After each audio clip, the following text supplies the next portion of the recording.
Hey guys, അപ്പോൾ നമ്മുടെ പുതിയൊരു വീഡിയോയ്ക്ക് എല്ലാവർക്കും സ്വാഗതം. അപ്പോൾ ഇന്നത്തെ നമ്മുടെ പരിപാടി എന്ന് വെച്ചാൽ നമുക്ക് ബീഫ് കറി വെക്കാം കേട്ടോ. അപ്പോൾ ഇന്നത്തെ വീഡിയോ ഇതാണ്. നമ്മുടെ അടിപൊളി ഒരു ബീഫ് കറി നമുക്ക് വെക്കാം. അതാണ് ഇന്നത്തെ വീഡിയോ. അപ്പോൾ എല്ലാവരും വീഡിയോ ഫുള്ളായിട്ട് കാണാം. എൻ്റെ ചാനൽ ആദ്യമായിട്ട് കാണുന്നവരൊന്ന് സബ്സ്ക്രൈബ് ചെയ്യുക. തൊട്ടുള്ള ബെല്ലൈക്കൺ വെക്കുക. മറക്കാണ്ട് ചാനലൊന്ന് സബ്സ്ക്രൈബ് ചെയ്യാം കേട്ടോ. അപ്പോൾ നമുക്ക് വീഡിയോ ഇട്ട് പോവാം. എല്ലാവരും വീഡിയോ മുഴുവനായിട്ടൊന്ന് കാണാം കേട്ടോ. ഗായ്സ്, അപ്പോൾ നമ്മൾ ബീഫ് നല്ല വൃത്തിയിൽ കഴുകിയിട്ട് കുക്കറിലിട്ട് സെറ്റാക്കിയിട്ടുണ്ട് കേട്ടോ. ഇതിലേക്ക് പച്ചമുളകും ഇഞ്ചിയൊക്കെ അരിഞ്ഞിടാം കേട്ടോ.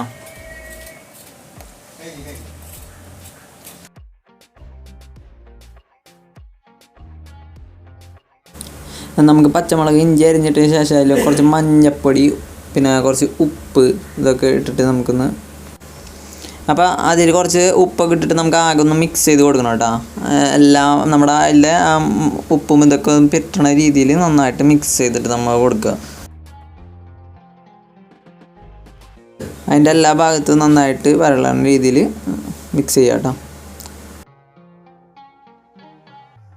അതിനുശേഷം കുക്കറിൽ ആവശ്യമെങ്കിൽ ഇത്തിരി വെള്ളം ഒഴിച്ചിട്ട് നമ്മൾ മൂടി വയ്ക്കുക. നേരെ നമുക്ക് അത് വേവിക്കാനായിട്ട് വെക്കാം കേട്ടോ, ഗ്യാസ് കത്തിച്ചിട്ട്. അപ്പോൾ നമ്മുടെ ചാനൽ ആദ്യം കാണുന്നവർ ഒന്ന് സബ്സ്ക്രൈബ് ചെയ്യുക. തൊട്ടുള്ള ബെല്ലൈക്കൺ നമുക്ക് കേട്ടോ. ഇതുവരെ സപ്പോർട്ട് ചെയ്തവർക്കൊക്കെ വളരെ നന്ദിയുണ്ട്. അപ്പോൾ അത് കഴിഞ്ഞിട്ട് നമ്മൾ തക്കാളി നല്ല രീതിയിൽ അരിയുക കേട്ടോ. തക്കാളി അരിയുക. പിന്നെ അതേപോലെ തന്നെ നമ്മൾ സബോള ഇവിടെ അരിഞ്ഞ് വെച്ചിട്ടുണ്ട്. ഇപ്പോൾ തക്കാളി അരിഞ്ഞ് വെച്ചിട്ടുണ്ട്. പിന്നെ നമുക്ക് വേണ്ടത് വെളുത്തുള്ളിയാണ് കേട്ടോ. വെളുത്തുള്ളി മറ്റേ ജിഞ്ചർ ഗാർലിക് പേസ്റ്റ് ഉണ്ടാക്കാനായിട്ട് വെളുത്തുള്ളി അത്യാവശ്യം. അങ്ങനെ എല്ലാം കൂടി അരിഞ്ഞ് വെച്ചിട്ടുണ്ട് കേട്ടോ. അതിനുശേഷം നമ്മൾ ഏകദേശം ഒരു 8 വിസിലൊക്കെ ആകുമ്പോൾ അത് വെന്ത് കറക്റ്റ് ഇതിൽ വരും കേട്ടോ. ബീഫ് ഒരു 8 വിസിൽ ആവശ്യമാണ്. അപ്പോൾ ഒരു 8 വിസിലാകുമ്പോൾ നമുക്ക് എടുക്കാം. കഴിഞ്ഞിട്ട് നമ്മൾ ഇഞ്ചി നന്നായിട്ട് അരിയാം. ഇഞ്ചി വെളുത്തുള്ളിയൊക്കെ കൂടിയിട്ട് അരയ്ക്കാം കേട്ടോ. നമുക്ക് പേസ്റ്റാക്കി എടുക്കാം.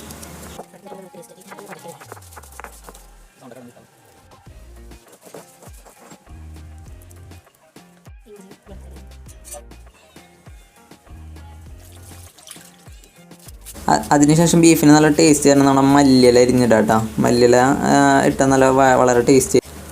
അപ്പോൾ മല്ലിയില അരിഞ്ഞ് സെറ്റാക്കിയിട്ട് ഇനി നമുക്ക് വേണ്ടത് ഇപ്പോൾ നല്ല പച്ചമുളക് അതിലേക്ക് നീളത്തിൽ അരിഞ്ഞിടാം കേട്ടോ. പച്ചമുളക് ആവശ്യത്തിന് നമുക്ക് എടുക്കാം. ഒരു 4-5 ഞങ്ങൾ എടുത്തിട്ട് നീളത്തിൽ അരിയാം. അപ്പോൾ ഒരു 8 വിസിലായപ്പോൾ ബീഫ് എടുത്തപ്പോൾ നന്നായിട്ട് വെന്തിരിക്കുന്നുണ്ട് കേട്ടോ.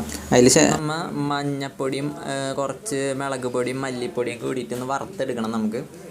അതിൽ മല്ലിപ്പൊടി മുളക് പൊടിയാണ് മെയിനായിട്ട് വറുക്കാം. മഞ്ഞപ്പൊടി ലേശം ഉള്ളൂ.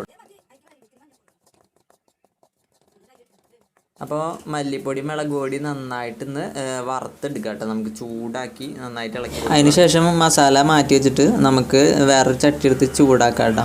എന്നിട്ട് അതിലേക്ക് കുറച്ച് വെളിച്ചെണ്ണ ഒഴിച്ച് കൊടുക്കാം. അത്യാവശ്യത്തിന് വെളിച്ചെണ്ണ ഒഴിച്ച് കൊടുക്കാം.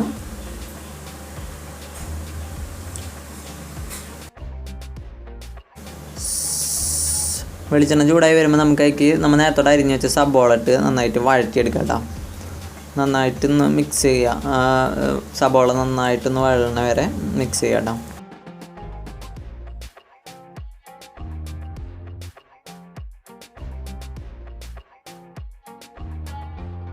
അപ്പോൾ നന്നായിട്ട് ഇതായി വരുമ്പോൾ നമുക്ക് ജിഞ്ചർ ഗാർലിക് പേസ്റ്റ് നമ്മൾ അരിഞ്ഞ് വെച്ച മുളകും തക്കാളി ഇതൊക്കെ ഇടാം കേട്ടോ. എന്നിട്ട് അത് നന്നായിട്ട് വഴറ്റിയെടുക്കാം കേട്ടോ. നല്ലപോലെ മിക്സ് ചെയ്യുക. അതും നന്നായിട്ട് വഴഞ്ഞ് വരണം.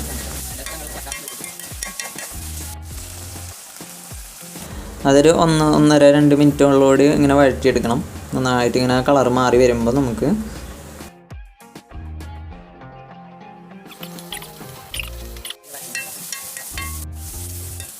നന്നായിട്ട് ഇങ്ങനെ വഴഞ്ഞ് വരുമ്പോൾ നമുക്ക് നമ്മൾ നേരത്തോടെ ചൂടാക്കി വെച്ച മസാലയൊക്കെ പൊടിച്ചത് ഇടാട്ടായിക്ക്. മസാലയൊക്കെ പൊടിച്ചത് ഇട്ടിട്ട് നന്നായിട്ട് ഒന്നും കൂടി നന്നായിട്ട് വഴറ്റി കൊടുക്കുക കേട്ടോ. എല്ലാ മസാല ഇങ്ങനെ പിടിച്ച് നല്ല വെണ്ണയിലൊക്കെ ആയ ശേഷം നമുക്ക് നമ്മുടെ ബീഫ് നമുക്ക് അതിലേക്ക് ഇട്ട് കൊടുക്കാം കേട്ടോ. ബീഫ് നന്നായിട്ട് എന്നിട്ട് നമ്മൾ മിക്സ് ചെയ്ത് കൊടുക്കാം. അപ്പോൾ അത് അതിലേക്ക് ഇട്ട് വഴറ്റുമ്പോൾ നല്ല മണം വരും കേട്ടോ. അത് സഹിക്കാൻ പറ്റുന്ന മണമാണ്. അതിനുശേഷം നിങ്ങൾ ഗ്രേവി ആവശ്യമുള്ള ആൾക്കാരാണെങ്കിൽ കുറച്ച് വെള്ളം ഒഴിച്ചിട്ട് നല്ല രീതിയിൽ ചാറാക്കി എടുക്കാം കേട്ടോ. നമുക്ക് കറി ഞങ്ങൾ കുറച്ച് വെള്ളം ഒഴിക്കുക. 1 കപ്പ് വെള്ളം ഒഴിക്കാം അത്യാവശ്യത്തിന്. അതിനുശേഷം മസാലയൊക്കെ ഒന്ന് മിക്സ് ആവാൻ ആകെ ഒന്ന് വഴറ്റി കൊടുക്കണം കേട്ടോ. ഒന്നും കൂടി അപ്പോൾ വഴറ്റി കൊടുത്തതിന് ശേഷം നമുക്ക് അതിലേക്ക് നമ്മുടെ ഗരം മസാലയുടെ പൊടിയും കുരുമുളക് പൊടിയും ഇട്ട് കൊടുക്കണം കേട്ടോ. ആ പൊടി ഇട്ട് കൊടുത്ത ശേഷം നന്നായിട്ട് ഇളക്കാം കേട്ടോ. നന്നായിട്ട് ഇളക്കാം.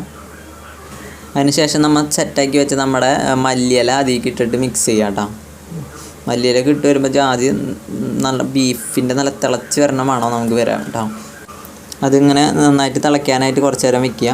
അപ്പോൾ നമ്മുടെ ബീഫ് കറി റെഡി ആയിട്ടാണ്.